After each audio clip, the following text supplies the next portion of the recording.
Friends, I'm afraid this is a story that it has to be told. No matter how much embarrassment it causes me personally, I have to tell this story.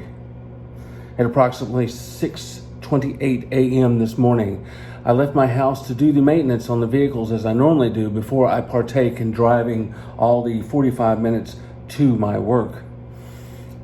As I started up the air compressor and opened up the garage door and walked out with the long cord cable that is to put the air in the driver's side tire of my wife's car, which I've been driving. As I'm leaning down, I realize I feel something on my shoulder biting me. And I'm thinking, well, I've walked through a spider web. So I shake my shirt like that, which normally works, and I'm thinking I'm done. And I continue to put air in the tire, and it was just a little low. As I do this, I feel another bite just underneath that first bite. And I think I actually audibly heard a crunch this time. So I started pulling my shirt. I jumped up and I pulled my shirt, and there's nothing. I see nothing, and I turn around and I look, and there's nothing. I can't see anything. And I'm thinking maybe it's in my shirt. So I do this and I pull, and I say, well, okay, whatever it is, it's gone now. So I've finished with that tire, and I start walking back towards my truck. As I walk back towards my truck, just to the right of that last bite, there's another audible crunch on my flesh. It hurt like crazy. I had no idea what it was, but I slammed my back into the truck bed. I scraped it down, and something this big, boom, takes off. And I'm like, oh my God, it's a bumblebee. He's gone now. Oh my gosh. Well, I turn around and the thing lands on me again and bites me again. It's a horsefly. If you have no idea what this is, it's a huge fly. Literally this big, sounds like a B-52 coming through, and he bites like crazy.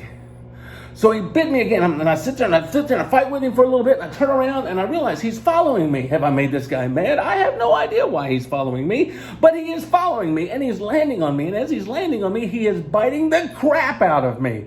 So what do? I run around in circles for a minute, and then I go up into the house. I run into the house. I fling open the door where Denise is sitting in a chair, and I say, grab a fly swatter now! And she drops her computer and she stands up. What? I said, grab a fly swatter. And I go back outside. She goes, I hear from inside the house going, I don't know where there's a fly swatter. I'm like, get a fly swatter. So she literally runs outside like a crazed woman.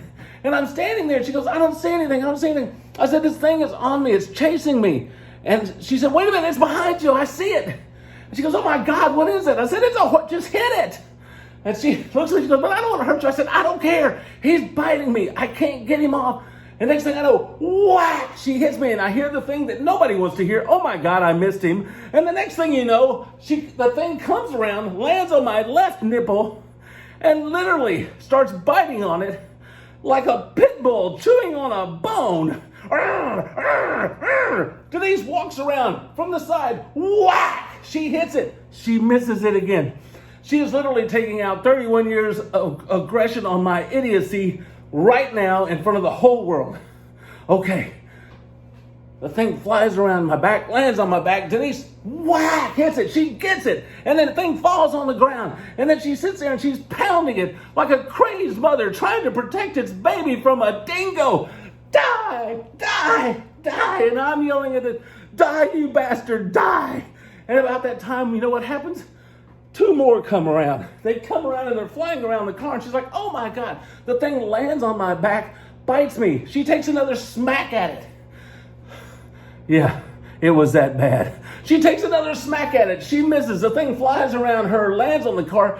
She takes the fly swatter and amazingly does a high arch, comes down, hits it. Its guts go all the way down the side of the car. This thing still flies at me to chew on me. At this point, she says, Pete, obviously it wants you in the car. And so the best thing to do is get in the car and go to work. Just get in the car and go to work. And so what I do, I get in the car and I start backing up, and I see her. She's out there and she's attacking. She is swinging. She is going crazy. And as I leave, I'm pulling out of the driveway. As I'm pulling out of the driveway, the last sight that I see of my lovely wife trying to protect me, she's standing There's a light shining on her from above. She's like the last samurai with 100 people approaching her at once. And she's flailing. Ah, ah, ah. And I leave and I drive down the road. And I get to the road and I get on Poplar and I start going towards work and I start feeling bad that I have left her in this situation because it's horrible. I think, oh my God, this is terrible. I reach over and grab my phone. As I grab my phone, boo! Behind me are blue lights. Not kidding. I'm like, what the heck? So I move over because obviously he doesn't want me, but guess what he does? And we pull over into a parking lot. I roll down my window. He gets out. He walks over and he says, "Sir, I'm sorry. Were you looking at your cell phone?" Me. "Yes, sir, I was. I was feeling bad that I left my wife in the backyard to be eaten by flies." Police officer.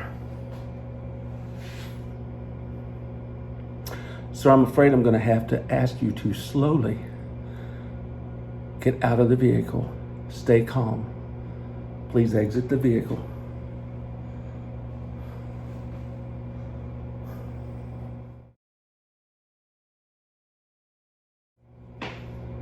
So the officer was gracious, to say the least, after that. He let me go on my way. And I got to work and I was contemplating everything that had happened, the events of the morning. And remembered that I had asked my wife if she would like to go to Hobby Lobby that evening. So I texted her from work, sitting at my desk with my coffee. "Honey, would you like to go to Hobby Lobby this evening?" And of course, apparently it auto-corrected, so she texted me back. I didn't know Hobbits had a lobby. I texted her back in all caps. "Hey, lady, I've been eaten by flies this morning. I've been beaten by my wife, and I got tackled by the popo. Cut me some slack." And about the time I texted that and sent it to her, a little tiny fly flew in front of my face. I screamed very loudly like a panicked little 5-year-old girl, flailed my arms, threw my coffee, and I fell out of my chair.